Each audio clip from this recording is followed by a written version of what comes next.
আসসালামু আলাইকুম প্রিয় দর্শক, এই যে দেখতে পাচ্ছেন চাচা, এই চাচা মেয়ের বিয়ের জন্য ভিক্ষা করতেছে। ওনার 1 বছরে 1.5 লক্ষ টাকা গুছাইতে হইব। প্রিয় দর্শক, এটা আপনারা কি মনে করেন?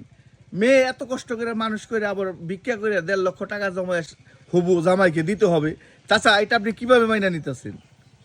বাবারে দর্শকে মান্য না, কিন্তু আমার নিজের বিবেকে আমি ধরছি, তোমার এই দরজা আসে হাত পাচ্ছি বাবা। না, আপনি হাত পাচ্ছেন ঠিক আছে, আবার সমর্থ অনুযায়ী দিব, কিন্তু আমি মাইনা নিতে পারতাছি না যে মেয়ের জন্য ভিক্ষা কইরা যৌতুক দিয়ে আপনি বিয়া করাইবেন, বিয়া দিবেন। এটা কি মেনে নেওয়া যায়? মানে এরাও যায় না, কিন্তু যৌথ সভা বাংলাদেশে কোনো বিয়ে নেই। কেরা কইছে বিয়া নাই? তোমার ঢাকা শহরে না থাকতে আমার দেশে আছে বাবা, যৌথ সভা আমার মিক নিয়ে ঢাকা শহরে যৌতুক দিয়া বিয়া হয়, আর আপনি বাড়ি কোনে? বুঝছেন, আমার বাড়ি নীলফামারী ডিস্ট্রিক্ট। নীলফামারে যদি থাকা গরিব এলাকা, বুঝছেন, ওই জায়গায় এত যৌতুক দিয়ে বিয়া দিবেন কে? ফ্রি বিয়া দিবেন? দেখেন দাসী ভাই ফোন করেন, টিউনও ফোন করে দেখেন, আপনারা দেখেন।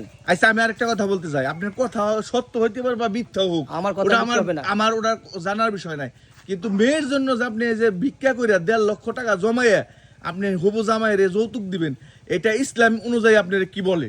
হারাম পড়ে। তা আপনি এই কাজ কেন করতেছেন? হারাম পড়ে বাবা, আমি জানি সব হারাম পড়ে।